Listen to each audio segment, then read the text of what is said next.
Author, podcaster, and mother of 3 adoptive kids, Heather Avis is the founder of The Lucky Few. It's a social awareness brand on a mission to make a more inclusive and loving world with an emphasis on shifting the Down syndrome narrative. Now, we're chatting today about her New York Times best-selling children's book, Different, A Great Thing to Be, and how we can celebrate the different in ourselves and in others. Hello, Hi, Heather. this is so fun. Thank you for having me.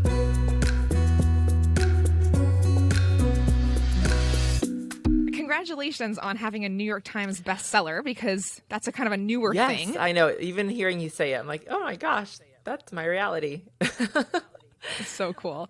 Well, going back, what would you say is at the root of, feeling like different is a bad thing? Like, how do we get there as humans, as people, to kind of look at different as being bad? I mean, I'm not a sociologist. I'm sure there's been lots of studies done on this by people in that field, but I just think that we tend to want to be around what we understand, what we're familiar with. And so there's a sense of wanting to have some kind of like homogeneous grouping. I think that's just human nature, right? But then humans have evolved, and we're finding and knowing that being around people who are different and having different experiences really enhances us as individuals and our collective. But I think that desire and that need to kind of avoid different or to see different as negative, it's just kind of ingrained in us naturally as humans and our human nature. And then it's reinforced as we enter into social spaces, where there's this idea of like fitting in is important, somehow that's being communicated to us, whether it's through media. I think we're getting further and further from that as, I don't know, generations are moving in a different direction, possibly. Those are my guesses on why I think we kind of try to avoid different.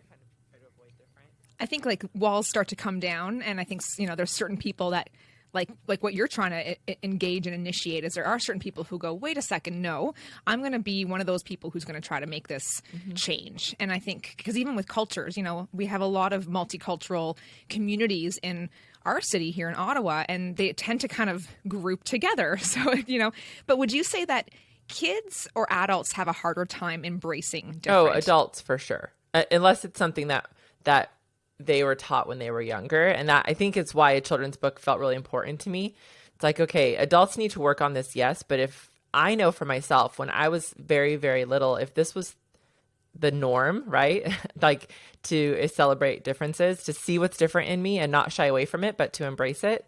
And in return, to see what's different in other people and embrace and celebrate that. If that was taught to me when I was younger, I do believe it would have followed me into my adult years and made that easier as an adult. So, I think it's a lot harder for adults to do that.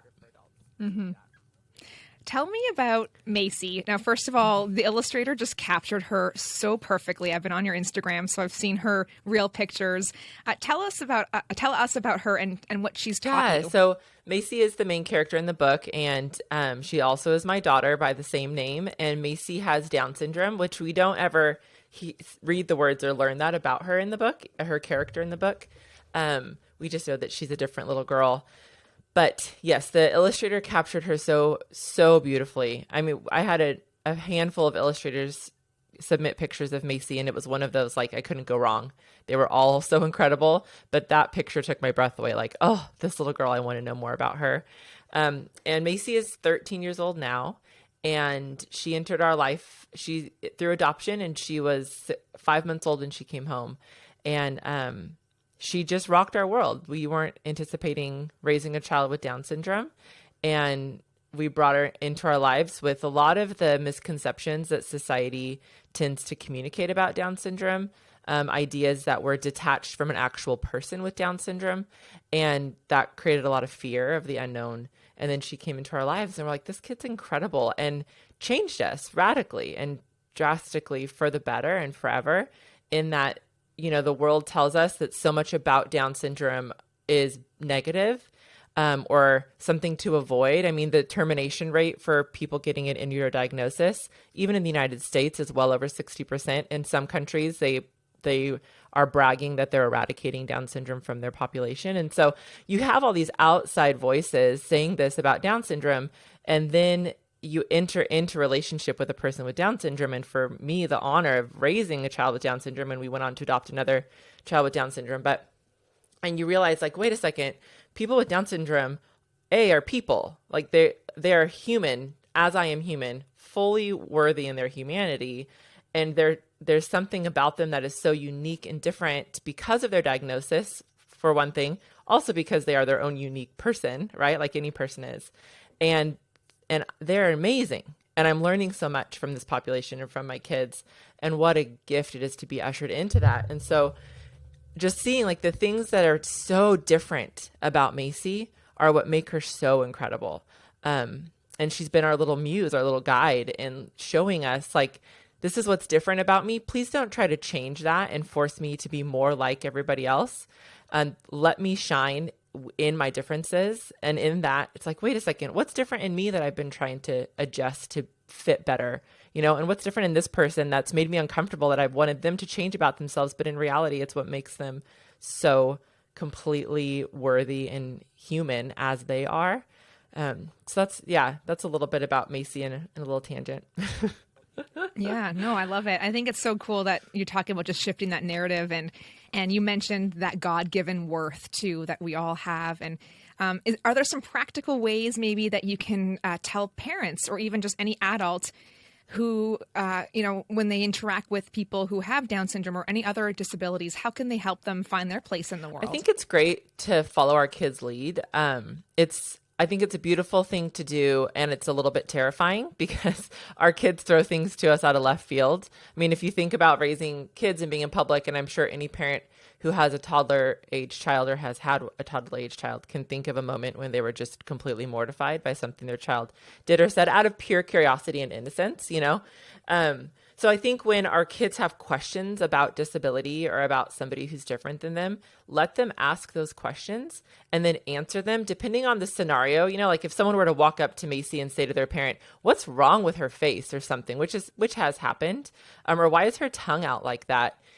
Parents can either let their shame and humiliation take over and pull their child away, but that just communicates shame, or they can say, yeah, "Oh, honey, there's nothing wrong with her. She's just different. Remember, everybody's different. Why don't we go say hello?"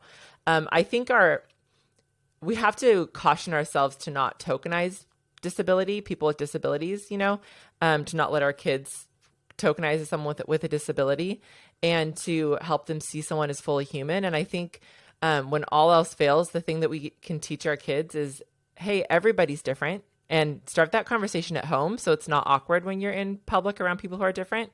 And then also like, hey, why don't we go say hi and find out what their name is, right? Everybody wants to know that they are valued and belong and want community and relationship and friendship. And so that's a great tool. Hi, what's your name? My name is so-and-so. Nice to meet you. And that might turn into a bigger conversation, and that might be it. And you move on and you can follow up later at home. Like, remember that person we said hi to today? What'd you think about that? How'd that make you feel? Why did you feel that way? Why don't we look up more about that on the internet? Or why don't we read this book about that? So those are some tips. Yeah, so good. Well, we did talk a little bit about how you've learned how to just celebrate differences. But I know, just as we wrap up, as an advocate for adoption, how have you seen adoption lead families and individuals and communities to better appreciate and embrace what makes us different? Give us like a good plug for adoption right now. Oh, okay. I have to be real honest and say this is such a complicated, nuanced conversation, so I don't know how to make it real quick. Okay. Yes. Do your best. Do whatever yes. is on your heart. I have to be real honest and say, from the time I adopted for the first time almost 13 years ago to now, my understanding about adoption has shifted drastically. And I think that something that allows us to embrace the differences around us when it comes to adoption is by having our ears attuned to the voices of adoptees, people who are at the center of an adoption story, an adoptee, and to have our ears attuned to birth families. I think we've lived in a narrative around adoption in which we have made the adoptive parents the heroes, and adoption is about three different entities coming together for the sake of a child. So I think that if we allow ourselves to step out of the narrative that really is pretty strong in the church around adoption, that narrative of adoptive parents are our heroes, and really look at how adoption starts, which is every adoption starts from a severed relationship. There's no way around that. Every adoption is birthed from trauma and brokenness. And there is goodness and redemption from that, of course, but that's the truth, and we can't ignore or push that aside. And then that allows us to step into the conversation with a little,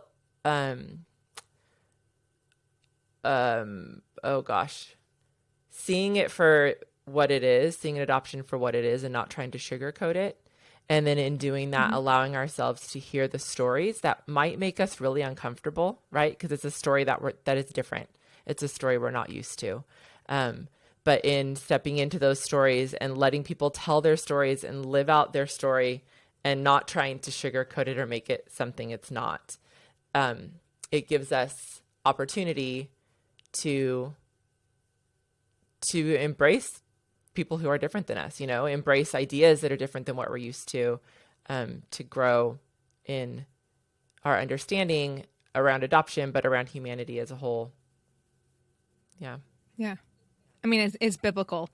And that's a really helpful answer, actually, Heather. Yeah. So thanks for that. Well, I think that's really all the time we have for talking about the book. I know we talked a lot more about adoption than the book, but I just love that it really all does tie in together, and it's your heart and it's your real story. So I really appreciate you sharing that, because God has created each of us. He's given us all worth.